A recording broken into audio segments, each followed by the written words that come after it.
We're raising a generation to be bored. Yeah. How are we doing this? It's because we're not encouraging them to use their imaginations. I've seen a whole lot of complaining lately on Facebook and, social media. I've heard a lot of complaining Just around. just sure. Yeah. Just around. Yeah. Just Sierra wants to around. cut everybody a break. And I'm just not really in the mood to cut everybody a break anymore. I'm not cutting anyone a break. I'm just saying, like, there's a lot of complaining going around. It's everybody you talk to. When you go to the grocery store, people are like, I want to get out of my house. And it's like, get out of your house. Go do it. Yeah. How bad do you want it? It's around. It feels like it's so many people that we talk to that are just complaining about their situation. They're bored. Right. Ugh. I have no empathy, no sympathy whatsoever for people who are bored. No, like, me if you're neither. bored, you are not being creative enough. Yeah. If you're bored, there's been that project that you've been talking about doing for so many years. I'm going to paint a picture for you. Everybody has the things that they want to do, okay? They're like their weekend projects. I want to make an herb garden, learn how to play piano. I want to learn sign language or Spanish or how to wire a who knows what. These are projects that you would generally do on your time off. I've just heard a lot of people who are saying they want to do this, they want to do that, but they don't really actually want to do it because you've got nothing but time right now. Yeah. So the people who were saying they wanted to do all these things before, the people who were doing those on their weekends are plowing through that stuff. Totally. Right now. They're Yeah. building new skills. They are they're learning things. They're like getting in shape. Yeah, I have a girl on my Facebook who she posted like a few weeks ago actually, and like she was already had lost weight, and it was only like a couple weeks into the quarantine, and she was like, there's literally nothing else for me to do. And I've talked about it so many times. No And I joke. was like, yeah, good for you. Like Get that's it. that's Yeah. so awesome. If you can just make working out your full-time job right now. Yeah. You I mean, can make anything your full-time job you right really now. can. Yeah. There's so much opportunity. Yeah. So I think what I'm seeing and I'm just getting really sort of fed up with is all the people who have been saying, I want to do X, Y, and Z. And they're not doing it on their weekend. And their excuse for not doing it on their weekend is because they're so tired from their week. Yeah. And I'm like, okay. Okay. All right. Let's say you take Saturday. Let's say you work Monday through Friday. You take Saturday to just chill out, right? Recharge your batteries. Yeah. You got Sunday. Yeah. There's no excuse to not do anything. And right now, the thing I'm loving about this, we've got every reason to pursue all of those things we wanted to do Totally. for the longest time. We were talking before about people who complain about their situations and don't change it. And then we started talking about people who are just always bored. Yeah. And I can't do people who, like, for the most part, I can just sort of listen to people bitch about whatever again. Why? for Why the can you most listen part. to that? I don't know, because I do know that sometimes people just need to get it out. Whatever. I don't know their the situation, their home situation. It's different. And Let me if put it it's to you if this it's way. my friends also, if it's my friends, it's different. Okay, fair. And if it's people where it's like just too much, I will say something. So what if it starts out that way? What if the first time you talk to someone, it's complaints about this and complaints about that? Isn't that a red flag? Yeah, absolutely. I don't invite those people to be in my life and be my friend and stuff like that because you just don't have to surround yourself with toxic people. But I'm just saying sometimes people need to just vent. Sure. And I get that. Yeah, sometimes positive people have negative things that happen and they need someone to talk to. Yeah. Okay. Yeah. What I think is a red flag about your first interaction with someone being something negative, where they're complaining or gossiping about someone else, is like if they're not just a negative, toxic person, they should have people in their life who are close enough who know that this is not how they are. They're just not always like this. So I'll listen to your problems because they're not always. Yeah. When you've got someone who comes in with problems and you're the person they're venting to, I mean, that to me is just like, all right. Yeah. It was a lot for one day yesterday. How much of a fixer are you? And maybe not a fixer, but at least like just like a net, you know? Nice Like to meet a- you, Annette. Like maybe I can't fix all your problems, but I'll catch all the shit that falls and Why? babe, I don't know, 'cause I'm a people pleaser and I'm just me and You don't have to do that, Yeah. I mean, seriously, I really do think the best thing for people who complain a lot, people who are bored a lot, is to just have no one sympathize. Yeah. Now, I know that sounds really harsh, but what happens when you're just like spewing shit out everywhere and there's no one there to catch it, you realize, well, this isn't working. Like, I need to figure out a better way to do life if I Yeah. want to have people around me. Yeah. It's just interesting to see people who have pushed everyone away with their complaints and their nagging and they're not doing anything about it. And then as soon as they latch on to new people, they start the same pattern again and they don't see that this is what got them where they are with every other relationship. Yeah. You can do better. Yeah. You just can. And sometimes, if you're making a break away from your old self, let's imagine a big chasm and maybe there's a bridge. It's kind of clouded in fog. Everyone on your side of the bridge, they know your patterns. They know how much you complain. They know how bored you are all the time without actually putting any creativity into your life. Yeah. And they're tired of it. They're done with it. Then on the other side is a life where you only complain when it's necessary, just to get it off your chest and move on. This is the kind of venting that is helpful sometimes. We need to just say it so that it depressurizes it so that we can move on. Yeah. If we're complaining to connect with people, Yeah. we cannot be surprised when people disconnect from us. Yeah. So it seems like there's this big gap. So like I'm going to have 6 months where I don't complain about anything while I make new friends who I can complain to when shit really goes down. That's a hard 6 months to not complain about things that really do happen. And things really will happen in 6 months. You can go that way, but there's another way. You can talk to the people who are on your side of the bridge and say, hey, I want to change my life. I have a lot of people around me who are sick and tired of hearing me complain, and I understand that now. Yeah. I'm going to try to change that, and I want to be more positive with you. I want to be more genuine with you, and I hope you'll help me cross this bridge to a place where I am my better self and a place where I have better friends. Yeah. More positive people around me. Do you want to go with me? Let's try to stop complaining to each other, except when it's necessary. Yeah. You can cross that bridge with a friend, and it's so much better. But they have to be ready to do it too. And honestly, sometimes you just won't have that. For a lot of people, though, if you have a family and you tell your family, hey, I know you're tired of my bullshit. I'm tired of my bullshit too. I really, really want to change it. And you actually ask that person, what would you suggest? I want you to be totally real with me. I'm not going to have my feelings hurt. I'm not going to walk away from you for saying whatever you need to say right now. Where should I start? They'll tell you straight. And as soon as they tell you, if you actually hear them, they'll walk with you.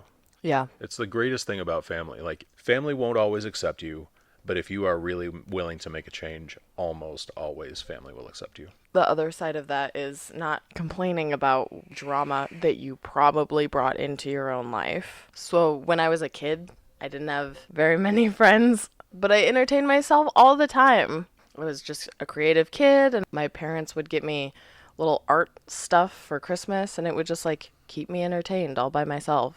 If you're constantly bored, it's because you can't think of anything else. The other day when I was like, well, we could play piano, we could paint, we could do origami, and I'm like, I've never done origami in my damn life, okay? But let's learn. It's something you could do. But yeah, I don't do bored people. How this conversation started this morning was about that we're kind of raising a bored generation. We're raising a generation to be bored. Yeah. How are we doing this?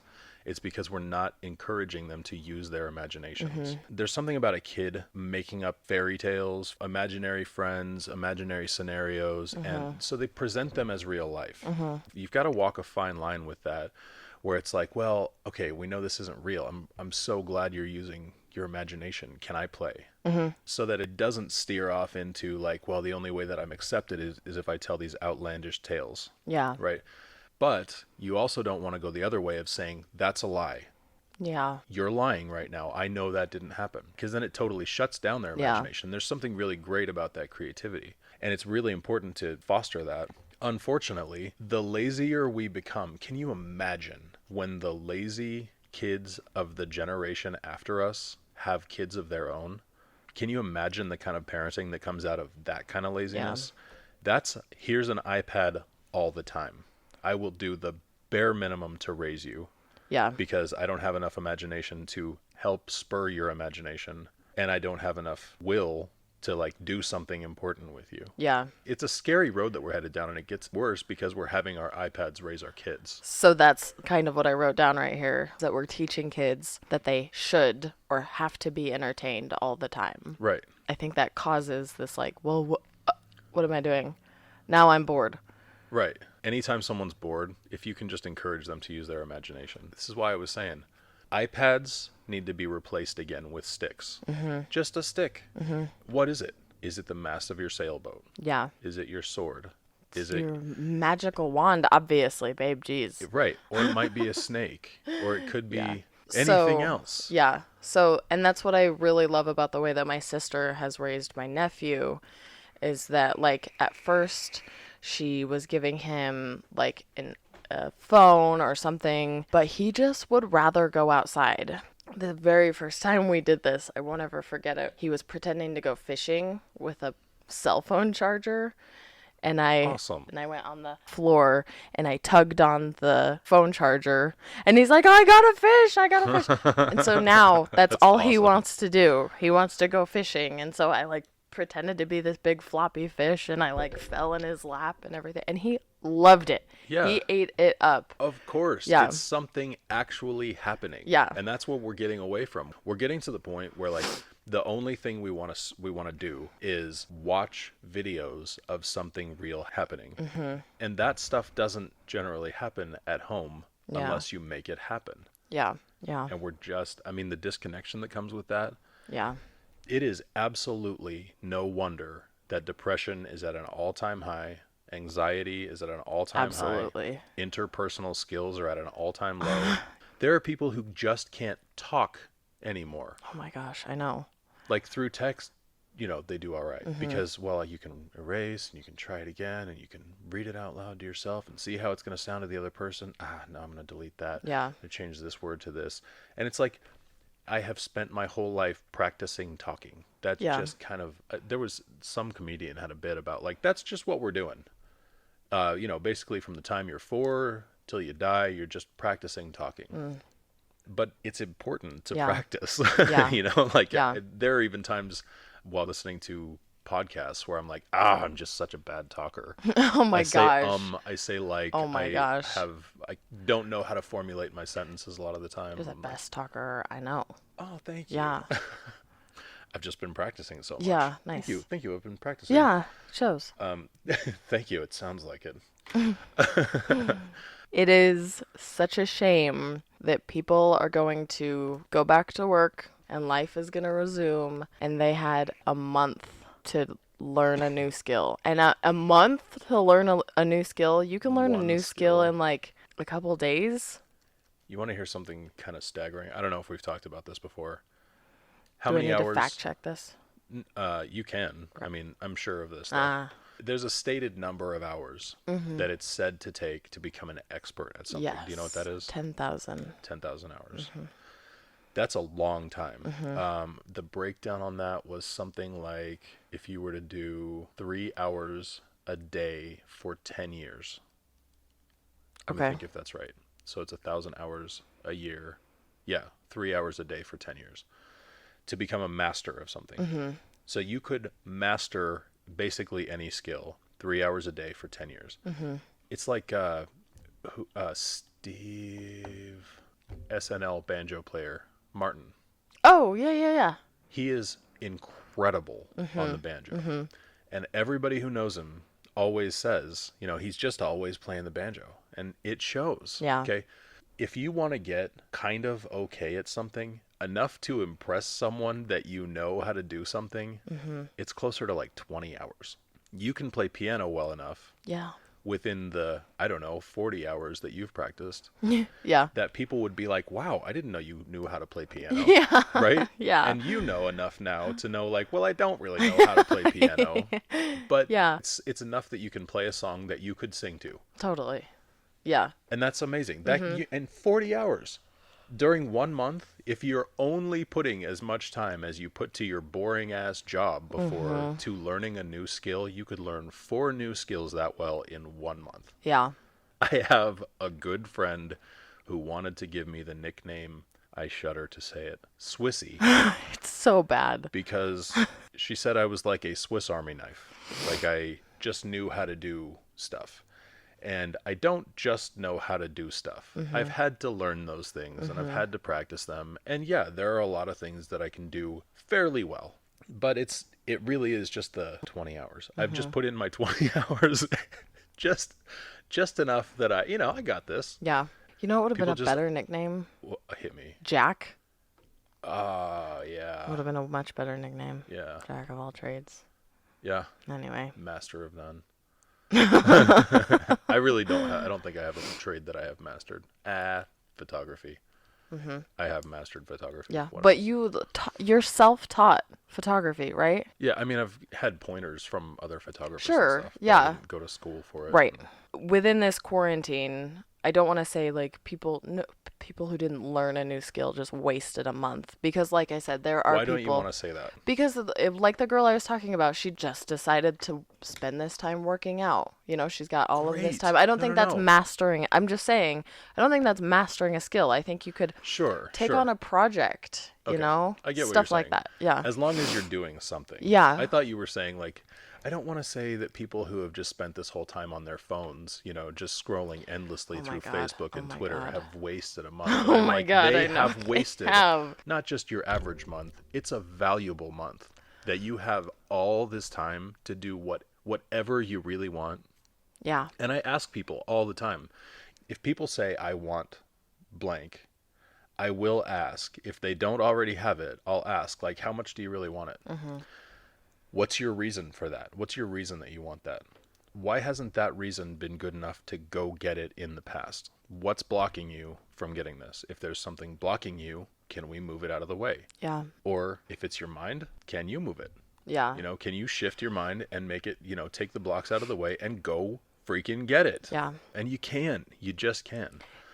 This quarantine made for 0 roadblocks for people. Yeah. This is like the open road is yours, kid, right? Drive. But think about people who make excuses. Yeah. They've got all the excuses. That's the thing about this quarantine specifically, and every other day of every other year, is that you've always got an excuse not to do it. You can always find a good enough excuse to not do something. Yeah. And if the excuse is what you hold on to, well, welcome to the rest of your life. Yeah. You are now what you're going to be in 10 years. I hope that's something you're good with. Yeah. And interestingly enough, the people who have the best lives are the people who they see where they want to change. And they see like, well, I've got kind of a weakness in this area. I want to work on that weakness. And I'm going to put, 80% of my time toward my strengths. Anyway, so we talked about the wheel the other day, like an imbalanced wheel. Let's say that there's a wheel with 8 sections cut up. A rolling pie. How about a pie? How about a It just doesn't work. it doesn't work. How about A bowl of salad. a rolling Doesn't work. bowl of salad? All right.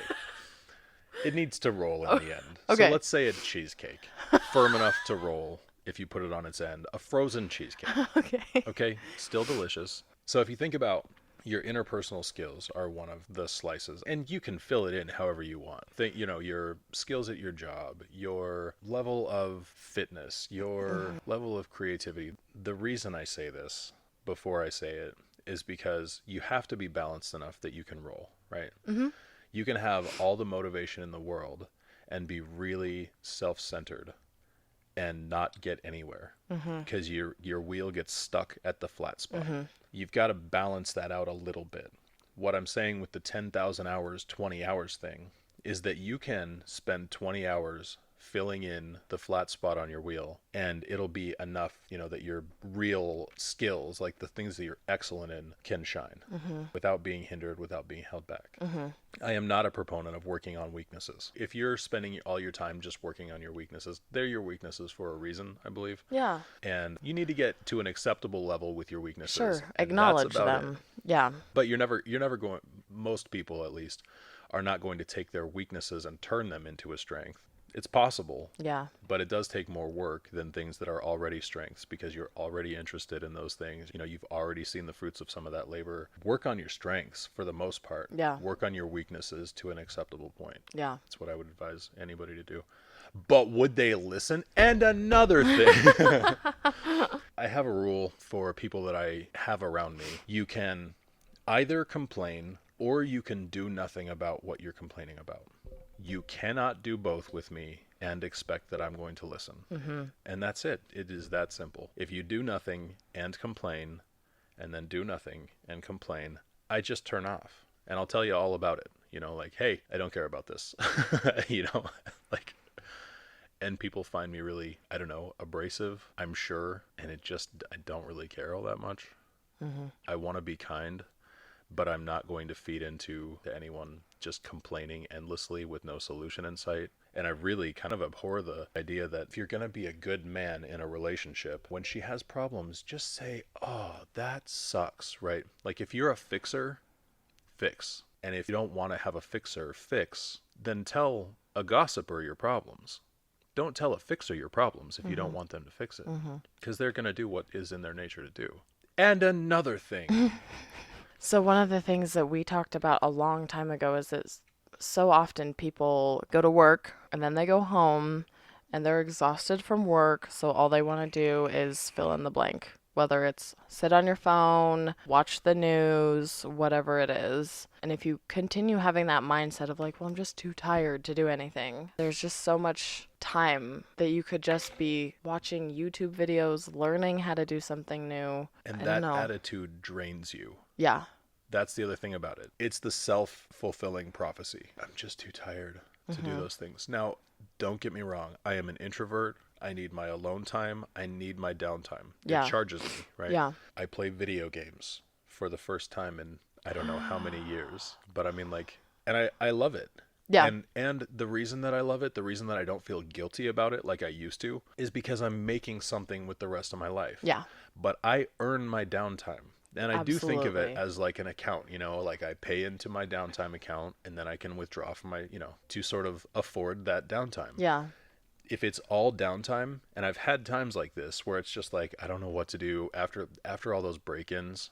I was despondent for a long yeah. time. I had left my church because I wasn't happy with where I was taking my own life. I mean, like I was not happy with the choices I was making. I didn't feel like I could responsibly be a leader in the church. I was alone, you know, and Was I this definitely... after you came back from Chicago? No, this is all while I was... It's the last year of when I was living in Indiana. Okay. My life was headed absolutely nowhere fast. So my attitude drained me, and then not doing stuff gave me a reason to be more drained. Yeah. So at some point, you have to just take a little leap of faith, like, okay, I'm going to get up, I'm going to do one freaking thing, and if it makes me feel better, I'll do more of it. Yeah. That's a very hard step to take, you know, and I do believe I was depressed during that time. I was just down, and I felt like I had no control, and then I realized, like, well, I can go for a jog, and that makes me feel better. And then at the end of that year is when I ran the half marathon, and I had never, it's like among the times in my life that I've been the happiest, the most proud of myself, the most fulfilled, and I could just do that, and I Yeah. could do it by myself. So what would you say to people who feel like they can't pull themselves out of something like that? Like they can't do it themselves? It's not all that encouraging. You sure you want to hear this? Yeah. Yeah. If you really want it, you're already on your path to getting it. If you're not already on your path to getting it, you've got to understand that you maybe don't really want it as much as you're talking about. We've got conscious and subconscious desires.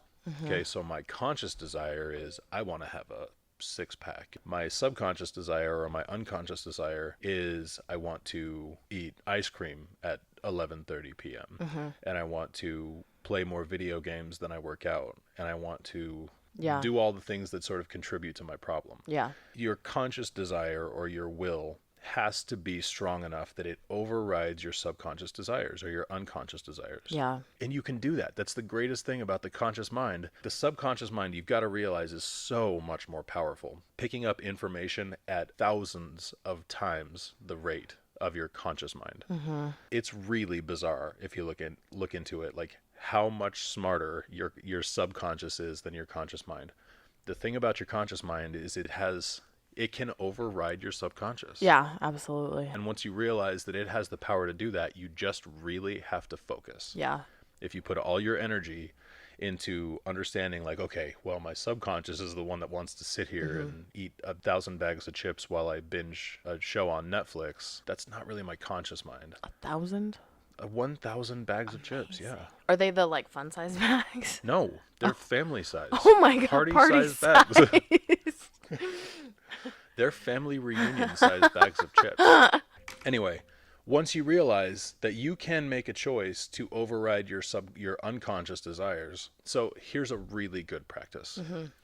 When you're done doing the thing that's healthy for you, take a minute or 5 minutes and just sit with it. Just really enjoy the glow of the accomplishment that you made. Even however small, Totally. really take stock. Every time we go play basketball or football, I make sure that I'm like, hey, thanks for going. That was really fun. Totally. I'm really glad we went. Yeah. I just think it's a really important thing to reward yourself a little bit. Reward the person that's going with you. Just let that feeling, that glow kind of sink in. Because then it incentivizes you the next time. It makes it so that next time you can think back and think like, well, I didn't want to go last time either. But when I got back, it was so much better. Yeah. Let's go. Yeah. I'm sure I'm going to feel the same way after this time. I think that also it's important to bring your whatever it is. I mean, like you could have positive conscious thoughts and negative subconscious thoughts, and you can have negative conscious thoughts and positive subconscious thoughts. Okay. And it's important to like whichever one you want to win, to like say it to the universe, right? Put it out there. Okay. Because I think there's a big difference between like you just having these inner thoughts where I'm like, okay, I really need to stop eating sugar or whatever, like on a subconscious level or on a conscious level. But when you actually say it, you put it out into the universe. I think it's a bit of a commitment because then it's just out there, Right. you know, like you no longer can you ignore it. I totally agree with 97% of that. What you did say, though, is I need to stop eating sugar. So I would call that a negative, right? Instead of saying I need to stop eating sugar, I would try to just frame it differently. Okay. It's good for me to eat more vegetables. Yeah, definitely. It's good for me to have fruit. Anyway, if you can frame it in a positive rather than here's what I don't want to be so negative. If you can say, I want to be more positive. Yeah. Or I will be more positive. Or you can take it to that transcendent next level universe type shit, which is sort of thanking yourself for being so positive. Yeah. Putting it on as if it is happening right now. Yeah. And honestly, think about just that statement. If I thank myself for being so positive, it's a very positive statement. Right in that moment, I am doing the thing that I'm thanking myself for. I do try to keep my goals positive. My negative goals, I need to stop this. I need to not do as much of this. I know I don't achieve those. And honestly, part of this is just kind of hitting me right now. I have thought about things in the positive negative terms, like there's the secret. The secret. Oh yeah. Okay. Yeah. That's what it is. It does talk about like framing things in a positive light, but it also talks about manifesting, which a million people do Put this. It out there. Yeah, a million people make their vision boards. One of them gets their vision board, to a T, because they were the successful person and this is the stuff that they always wanted anyway, and now they can buy it. And then they talk about how their vision board worked, and everybody else, the other 990,000 people who didn't get it, don't say anything. I believe the secret is nonsense. However, there are certain principles that really can help you. And honestly, I do think that anybody who goes by the secret system is going to be more successful than if they didn't. But what I'm saying is you can test each one of those claims individually, and when you find the ones that really work well, stick with them, and then realize that it's not some cosmic event happening. It's not it's not the universe just giving you stuff.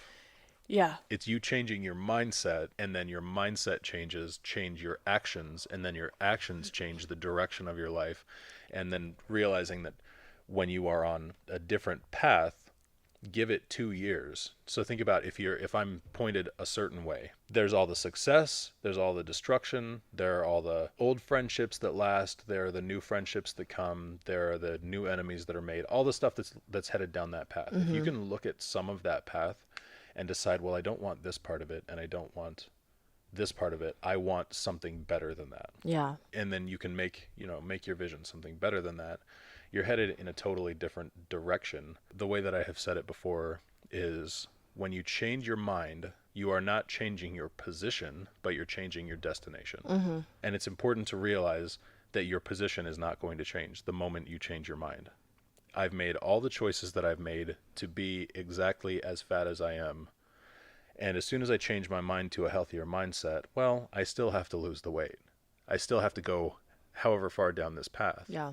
But if I look at the difference when in a year between the little differences between like, well, good food choice here, or like bad food choice here, bad food choice there, it's not that big a deal, versus good food choice here and good food choice there instead, where I am in a year is pretty far apart. Yeah. Where I am in 5 years is a world of difference. Yeah. So before I met you, and right after I met you, I guess, I would not have said that I was like a driven person, that I was like an ambitious person or a motivated person. I was just sort of going along with whatever, just go with the flow.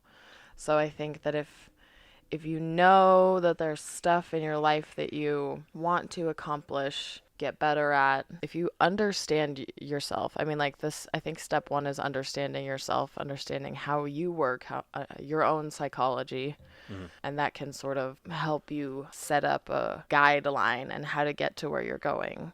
If you know that first you need to change your mindset, I don't know, maybe step one is understand yourself a little better and come to terms with how am I holding myself back from this first. All of the internal things that will stop you, all of the voices in your head that are like, no, come on, I just want a day off. I want to do nothing. Well, you know? and the externals, the external inputs, Yeah. like people, the way that other people do affect your life, you can always use that as an excuse to not get there, Yeah. or why you didn't get there, why you aren't there already. But you got to realize everybody has that. Yeah. Everybody could be making the same excuses that you are. And the people who are really successful in the areas that you want to be successful are not making those excuses. They have all the stuff that could hold them back. They're just not allowing it to do so. Yeah. Let's we're getting close to 45 minutes here. Okay. Let's wrap it up. My final thoughts on this whole thing. You have such an opportunity right now to become something that you want to become. Build that positive picture of what you want to be. Don't tell yourself anymore that I need to stop doing X, A, B, and C. Tell yourself I am going to start doing X, Y, and Z. Yeah. That's where you need to start. And if you're serious about your goals, they're going to happen. We need to get more serious. And also, it should be really encouraging that it really, and I can just tell you from personal experience, it really does take about 20 hours to get mildly proficient in something. 20 hours. Jeez, it's nothing. If you really are passionate about it, you can put in 20 hours in 2 days. There's just no reason not to start. And it's just not as far off as you think it is. Yeah. You are the author of your life. You're the author of your own story, and every day is a choice. Yeah. If you can feel good about your day off, you'll know you earned it. Yeah. Earn it. Yeah. Just go out there, do what it takes to earn your day off. Yeah. And then instead of feeling like a slug when you take a day off, you can feel like you're resting, like you're doing something responsible for your next big push Yeah. toward whatever greatness you want to achieve. Yeah. Tony Robbins, he was talking about someone who committed to working out 5 hours a day or something like that. Okay. He's like, I'm going to do every day 5 hours a day for the next 6 months, right? He's going the Biggest Loser method. And Tony Robbins said, I don't really think that's sustainable. And so what do you know? Just like when anybody else makes the goal of climbing Mount Everest without ever having hiked their local trail, it ends in failure. It ends in exhaustion, and it's a bad experience that kind of adds to your pile of bad experiences that are, the things that you did trying to get to your goal. You were talking about Tiny Habits in part of that too. Okay. But Tiny Habits, an excellent book. Excellent book. It's so simple, The whole premise of the book is objects in motion tend to stay in motion. Objects at rest tend to stay at rest. If you think of yourself as that object, all you got to do is put enough will into doing, say, one push-up. Let's say like one push-up from your knees. One thing. And it's just one thing a day, but you're committing to that one little thing every single day. It's a tiny, tiny goal. Yeah. But when you're already there on the floor, you're in your push-up position, you've done the hardest part, which is to get over that mental block of like, I'm going to do push-ups now. You've done your one push-up. Well, you're here. Might as well do another one. So now you've just you've become the object in motion. So put yourself in that position where you're the object in motion. And then that rest feels so good. Yeah. There's nothing better than a day off after like a really good push where you've accomplished something. Yeah. So think about how your days off feel. And if they feel good, you're probably headed in the right direction. If they don't feel good, probably not. Yeah. Yeah. Embrace it. Man, go get it. All right. I think that's it. Let's go play some football. Let's get in motion. Yeah. I like this. Hey, go play some football, some kickball. Go learn a I skill. want to play some kickball. Do one squat. Do one push-up. Do the thing that you've always wanted to do and do it right now. Paint a whatever. And if you're doing it, if you've taken up something new that you've always wanted to do and just haven't really had the time for, I'm proud of you. Good for you for getting it. Absolutely. And for everybody out there, whatever it is you want, you are capable. Go get it. Don't take no for an answer. This is like treat yourself 2020. Treat yourself. Treat yourself to a new Treat skill. yourself 2020. Treat yourself to a new skill, to a new project, to a new 2020. to a new outlook on life. Yeah, treat yourself.